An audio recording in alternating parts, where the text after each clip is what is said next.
Welcome to Recovery Works Excel 1 Part 2. In Excel 1 Part 1, you learn different methods of entering data, and you learn how to create formulas using the Auto Sum button, and those formulas included functions such as sum, average, max, and min. And you also learn the difference between absolute and relative references. In Excel 1 Part 2, we'll review entering data and creating a formula with the sum function. And then you'll learn how to cut and copy cells and format your worksheet by adjusting column width and row height and learning how to insert, delete, and hide rows and columns. And you'll also learn how to format fonts, adjust alignment, and format numbers on your worksheet. Let's begin with a review of what you learned in Excel 1 Part 1. We'll start by creating a worksheet, and this will give us a chance to practice entering data as well as using autofill and using the auto sum button.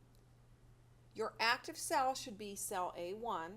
I'm going to go ahead and increase my zoom level so you can see more easily what I'm keying. You most likely can keep your zoom level at 100%. We're going to create a worksheet that shows data for 3 people for the months of January, February, and March. To begin, we'll type name in cell A1 and then press the tab key on the keyboard. That will move us to the next cell. To enter the months January, February, and March, we'll use autofill. To begin, key January. Next, move your mouse pointer to the autofill handle.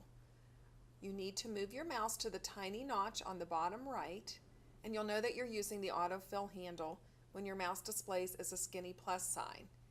Next, you'll want to press and hold down on your left mouse button and drag over C and D. If you're doing this correctly, you'll see screen tips that will display the month's names. Once you've moved to the destination cell D1, you'll release your mouse button, and you have now completed the process of using autofill to fill the first 3 months of the year. Next, click on cell A2 and we'll type a name, and then we'll press tab and begin keying numbers. After you have keyed the information in cell D2, press the enter key, and then you can begin keying text in the 3rd row. You may notice that the name Donald Joseph does not display completely. When we have completed the worksheet, we'll go ahead and we'll use the auto fit feature in order to widen that column. Now remember, as I'm keying, if you have a different keying speed than I do, you can always stop the course, finish typing your worksheet, and then return to the course. So once again, at the end of this row, I'll press the enter key, and we'll enter information for one more person. And then we'll press enter. So once you have entered the information in your worksheet, you will want to widen column A because we can see that we cannot see the complete entries. To do that, you'll want to move your mouse cursor to the line between columns A and B, and you'll want to make sure that a double-headed arrow displays. Now you could just press and hold down and drag that column to increase the width, but instead you're going to double-click, and that will automatically increase the width of the column to the longest entry. The next thing we'll do is we'll go ahead and save this file. You can either save to a flash drive or you can save to the Documents folder on your computer. I'm going to save to a flash drive. As we learned in Excel 1 Part 1, there are different ways to save. I would recommend the method of clicking on the Save button in the Quick Access toolbar. I'll move my mouse to the Save button. I can see that I'm on the Save button because a screen tip that reads Save displays. Next, I'll click, and because it's the first time I'm saving the file, it will move to a Save As dialog box. Remember that your computer by default will save to the Documents library.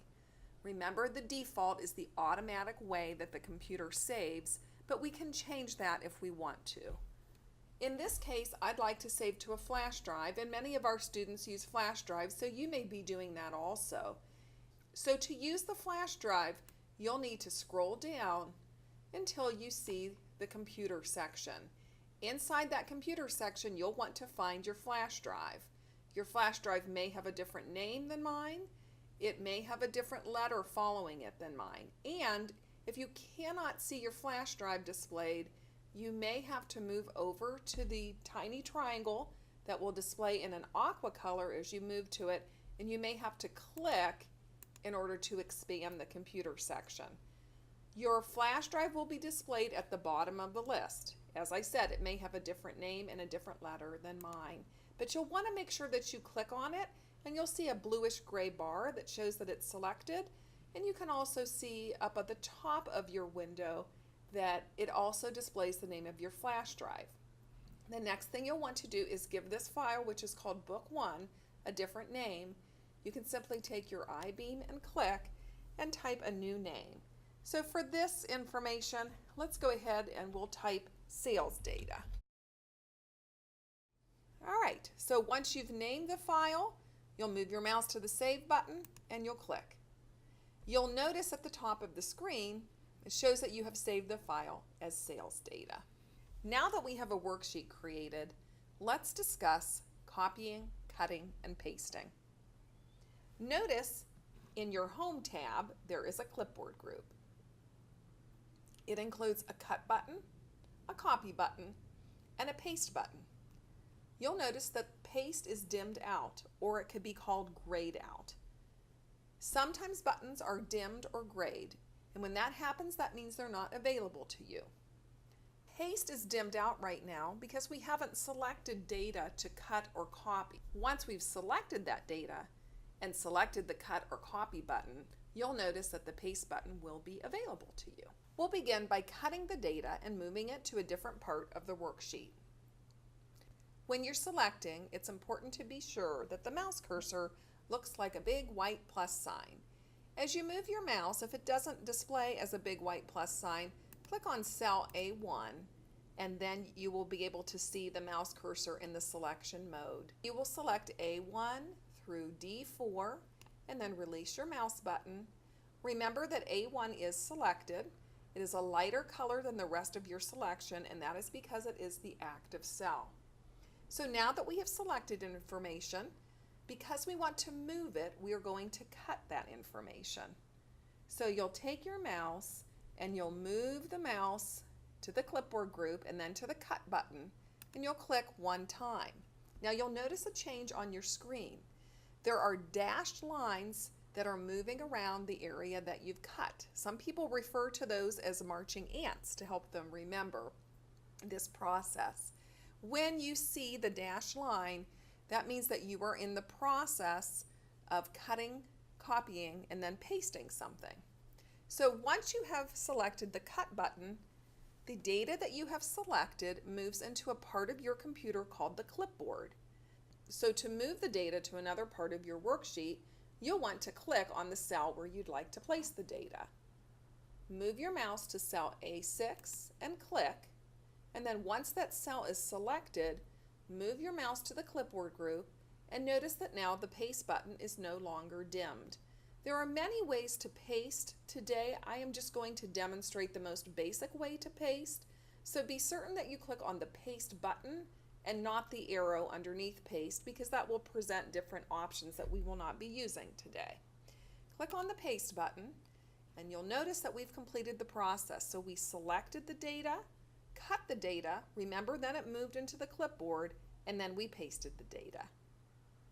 Let's click back on cell A1 and let's learn how to copy data. So we are now going to copy this data from the range A6 through D9, and we'll copy it beginning with cell G6. To begin, select cells A6 through D9. This time we're going to copy. The process is very similar, but the first step is different. We'll move to the clipboard group and we'll click on the copy button. There is an arrow displayed, but we are learning just the basic method of copying, so it's important that you click on the copy button, not on the drop-down arrow to the right of the copy button. Once you've clicked copy, you can tell that the information has moved to the clipboard. because a dashed line displays around the data. Next, click on cell G6 and then paste by moving to the paste button in the clipboard, and you have now copied the data. You'll notice that the dashed line still displays. That means that we are still in a copy and paste mode, meaning that you could paste the information to another portion of the worksheet. Let's try that beginning with cell A1. Now this time we don't have to select the data or click the copy button. That data is still in the clipboard. Let's move to cell A1 and then click on the paste button. Now we have copied that data to two areas. Notice the dashed line still displays. When you're done with this process and you don't want to paste the data anymore, you can easily turn that dashed line off. And to do that, you'll press the escape key. That's the button on the top left of your keyboard. It's displayed with a capital letter E and then S and C. So press the escape key and you'll notice the dashed line is no longer there. Notice that the information that was moved to column G should be auto-fit so that the last names display. To do that, move your mouse to the boundary line between G and H. A double-headed arrow will display and you'll double-click. Notice that the last range that we pasted is still selected. Click on cell A1 so that that's the only active cell. And then finally, let's save the information. Move to the Save button in the Quick Access toolbar and click that button. And now we've saved the information. Before we move on to another concept, while we're talking about cutting, copying, and pasting, I want to introduce you to a concept that's called drag and drop. Drag and drop is a quicker way to move or copy data on your page. I'm going to return my zoom to 100% as we complete this process so I can see more of my screen. Using a method called drag and drop, I'm going to demonstrate how I can select and then move the information that begins in cell G6 to a different area of the worksheet. I'll begin by selecting G6 through J9. Next, I'll move my mouse to one of the boundary lines around my data. So notice there's a boundary line at the top. The key when I'm dragging and dropping is to make sure that my mouse cursor now displays as a four-headed arrow because the four-headed arrow indicates moving. Notice that arrow can display at the top border, the right border, and I have to move my mouse very carefully and precisely for that four-headed arrow to display. The bottom border, there's that four-headed arrow again, and then the left border. Now you could put it on any of those borders. Because I'm moving it down, I'm going to go ahead and place it at the bottom border. So I move that through there, I get my four-headed arrow. I'm going to press and hold down my left mouse button. Notice as I'm moving this, it's changing the position. So I'm going to move it until that top left cell is positioned at cell A11, and then I'll release it. That is called drag and drop, and that process, as you can see, it's a lot faster than the alternate, which is cutting and then pasting. I'll try it one more time. This time, I'm going to take the information that starts in cell A6, and I'm going to move it over to column I. So I'm going to select A6 through D9. I'm going to have my four-headed arrow display on the right-hand side because I'm moving it to the right. And I'm just going to move that over till that top left cell is in column I, and then I release it. So that's called drag and drop. Notice as you drag and drop information, sometimes you're going to have to make some adjustments to the column width. So in this case, if I wanted to change column I, I'm going to go ahead and just click at the top of that range. And now I'm going to auto fit the width of column I by moving to the boundary line between I and J. Once that double-headed arrow displays, I'll double click. Now you can also drag and drop with copying. That's a bit more complex and will take probably some practice on your part. But if I wanted to make a copy, for example, of this information that starts in A11, but I would add the control key to that. So the control key is at the bottom left of your keyboard, CTRL.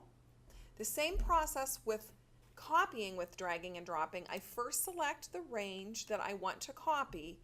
I then move to a border, and when that four-headed arrow displays, before I start dragging with my left mouse button, I press and hold the control key down, and want the top left corner of this data to be copied to A16. So once it's there, I release the mouse and then the control key, and that is drag and drop with copying. So that completes our section on using the clipboard group to cut, copy, and paste, as well as some alternatives to make that process a bit faster with dragging and dropping, and then dragging and dropping with copying by adding the control key. Before continuing with the class, let's leave the data in cells A1 through D4 and delete the remaining data. To do that, select cells A6 through L19 and then press the delete key on your keyboard. Next, click on cell A1. In the next part of the class, we'll learn how to format worksheets. We'll begin by learning how to insert and delete and hide rows and columns. We'll also review how to change column width and row height. Let's begin by inserting a title row in our worksheet. When inserting a row, select the row below where you wish to insert the new row. So in this case, we'll select row 1. Move your mouse to the row 1 indicator. When you're in the correct position, your mouse cursor will look like a right pointing arrow. Click and you will have selected the row. There are different methods to insert a row. I'm going to teach you how to use a shortcut menu to insert a row. A shortcut menu requires you to right-click on your mouse.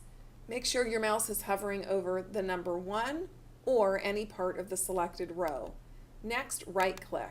Now you'll see a shortcut menu. Shortcut menus are used to quickly perform certain commands. For this particular shortcut menu, because we have a row selected, we are able to quickly perform row commands. In this case, we're going to insert a row. Once you have right-clicked and the shortcut menu is displayed, you'll select the commands of the shortcut menu by left-clicking. In this case, because we want to insert a row, we'll use the insert command. Move your mouse and then click on insert. You've now inserted a row. We'll come back to the title row later. For now, let's learn how we would insert 2 rows.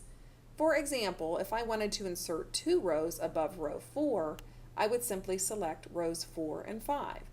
To do that, move your mouse pointer over the number 4. An arrow pointing to the right will display. Press and hold down. That will select row 4. Keep your left mouse button pressed down and then drag to 5. You now have 2 rows selected. Remember that rows will be inserted above the selected rows. To insert the row using the shortcut menu, make sure your mouse is either over the row number indicators or any part of the selected area and right-click. Next, click Insert, and you have now selected 2 rows. Let's go ahead and add name information into row 4.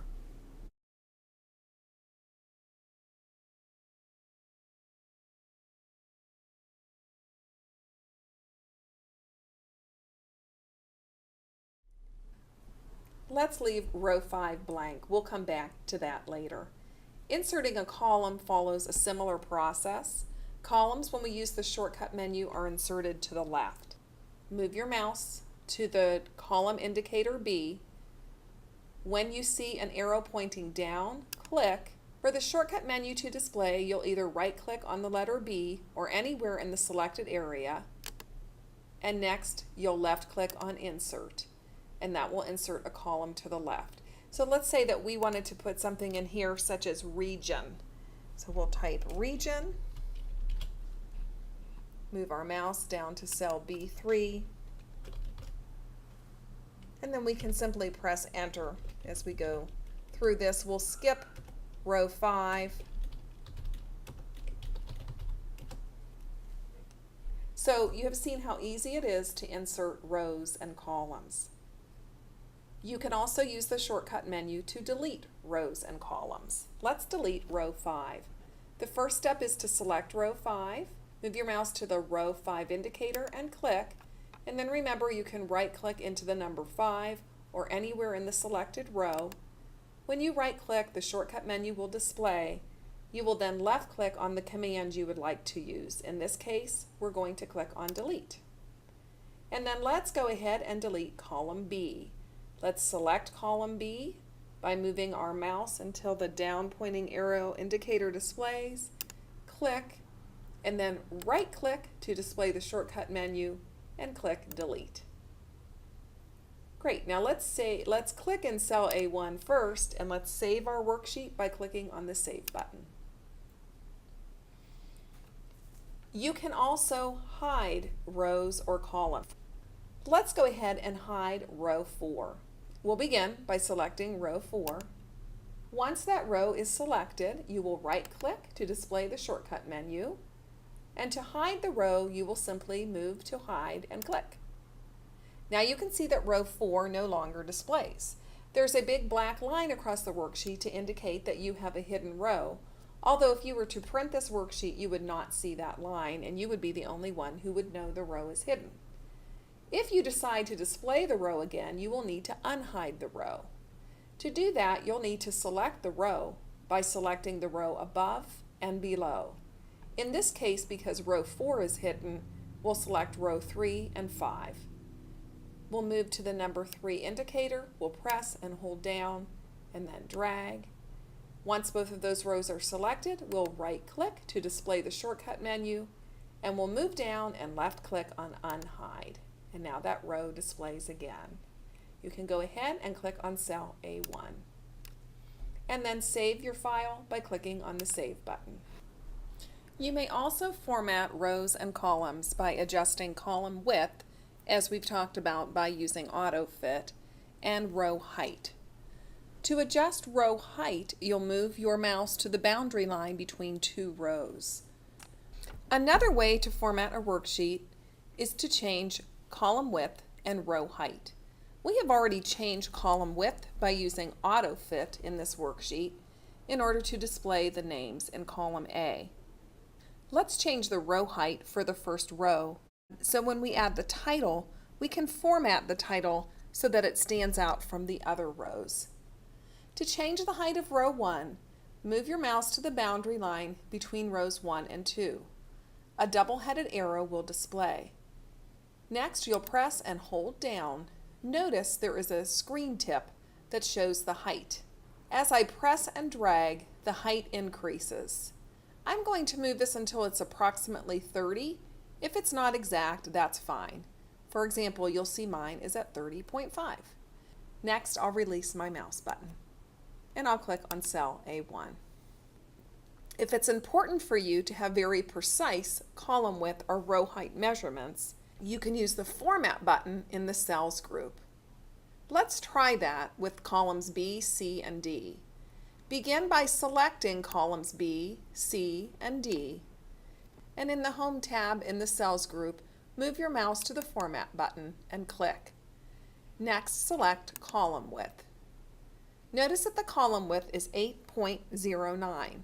Let's change that to 15 and then click OK. Notice that the column widths have changed. We'll come back and change the alignment, but for now we'll leave the widths as they are. Click on cell A1. Let's change the row height for row 1, again using the Format button. Select row 1 by clicking on the row 1 indicator, move to the Format button, and then choose row height. Notice that my row height is 30.5. Yours is probably close to that. Let's make it exactly 35. Let's type 35 and then press the Enter key. And then we'll click back on cell A1. Let's save our worksheet by clicking the Save button. Let's add text to our title row, and then we'll talk about other ways we can format the worksheet. Go ahead and type first quarter sales, and then press your Enter key. Let's change the title row so that it stands out from the other rows in our worksheet. Let's begin by working in the Font group to change the font formatting of the information in cell A1. Click in cell A1 and then change the font by moving to the Font drop-down arrow. Let's change the font to Arial Black. Next, let's change the size. The size is currently 11. Let's click the Font Size drop-down arrow and change the font to 14 points. Next, let's add underline. Notice you could also add bold. That's not necessary for the particular font we've selected, and you could select italic. We'll skip those. If you want to change font color, move to the Font Color button. If you would like the font to be red, you can simply click on the Font Color button. If you'd like to choose a different color, click on the Font Color drop-down arrow. You may choose whatever color you'd like. I'm going to go ahead and choose a blue color. We'll come back and talk about fill color as well as borders. But for now, let's look at the alignment group. We'll begin with the align left, center, and align right settings. By default, text is aligned to the left and numbers are aligned to the right. Let's use the alignment buttons to change the alignment of some of the text. We'll begin with the information in row 2. Select cells A2 through D2, and then to change the alignment from left to center, move to the center button in the align group and click. Those buttons change the alignment from left to right. Notice there are also buttons that change the alignment from top to bottom. Row 2 is not wide enough to use top to bottom alignment, so let's try that with row 1. The texted cell A1 is aligned to the bottom of the cell. It will improve the appearance of our worksheet to center it from top to bottom. To do that, you'll move to the top to bottom alignment icons and change the alignment from bottom to center. It is now centered top to bottom. The other way we could improve the appearance of the worksheet would be to center the title First Quarter Sales over the rest of the worksheet. That would mean that we would have to center the text First Quarter Sales over columns A through D. In order to do that, we'll use the Merge and Center command. The first step when using Merge and Center is to select the cells that you want to merge. Let's select cells A1 through D1. Next, in the alignment group, find the Merge and Center button and click. Now that we've completed the Merge and Center step, the text is centered from left to right. Next, let me show you how the Wrap Text feature works. Click in cell A9 and key the following text.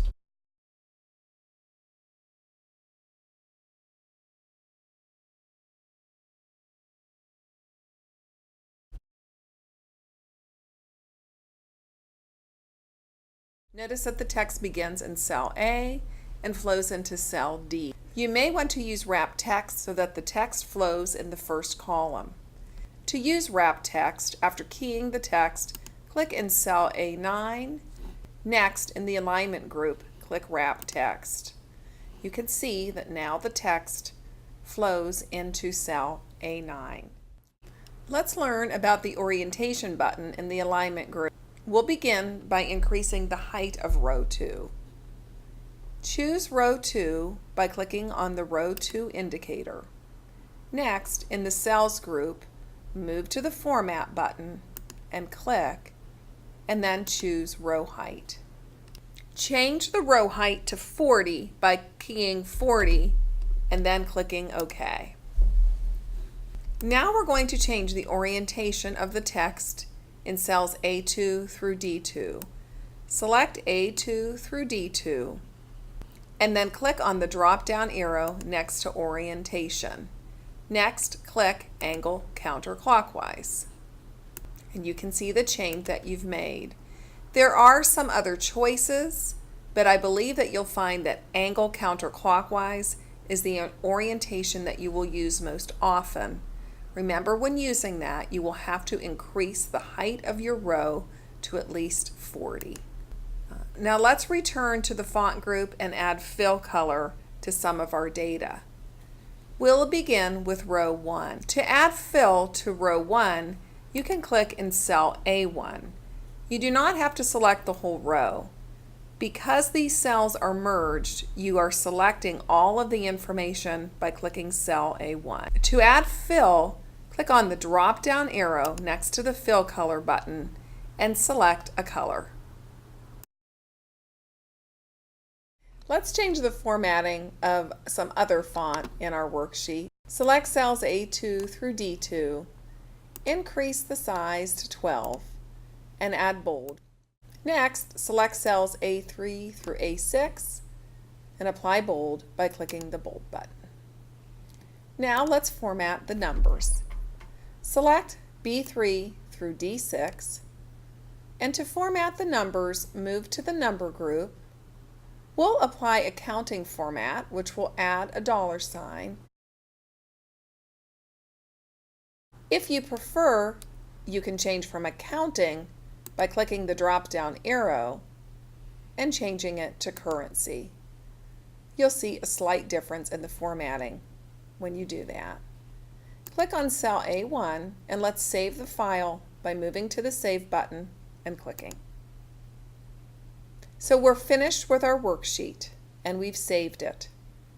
There may be times when you need to print your worksheet. Let's review how to print. To print a worksheet, move to the File tab and then click Print. Notice it is set to print one copy. If you would like to print more than one copy, you may either key another number or use the up or down arrows to change the number. In this case, I'll press the up arrow 2 times and I would now be able to print 3 copies. Your default printer is selected.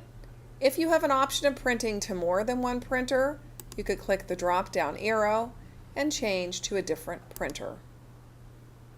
Notice that the active sheet will print. If you had more than one sheet, you could choose to print the entire workbook instead of just the sheet. In this case, we just have one sheet, so we'll leave it set to print active sheets. Portrait orientation is selected. In many cases, people would like to print their Excel documents in landscape. To change to landscape, you would click the drop-down arrow next to portrait orientation and choose landscape orientation. There are a couple of other settings in page setup that you might be interested in, including centering the page, as well as adding grid lines so that your document will print with grid lines. Click on Page Setup. That will take you to the Page Setup dialog box. To center the document on the page horizontally and vertically, click on the Margins tab, and underneath Center on Page, click horizontally and then click vertically. To print with grid lines so your data is easier to read, click the Sheet tab and then check Grid Lines under Print.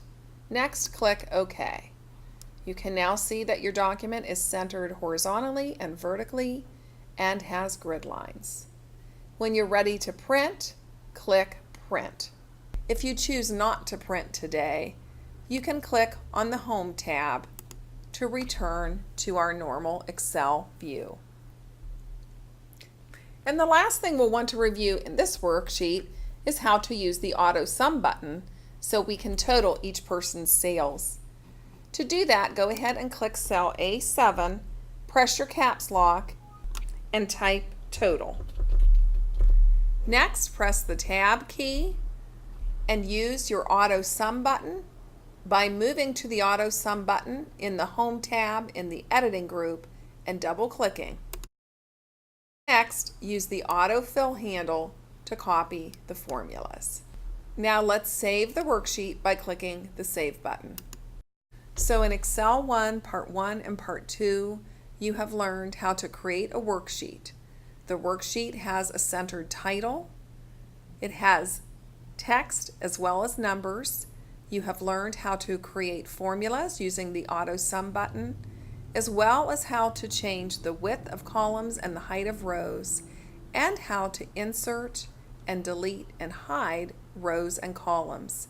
And you have also learned how to use the Wrap Text feature, as well as how to cut, copy, and paste data. Thank you for participating in the class, and we hope you will view our other computer classes at My Recovery Works.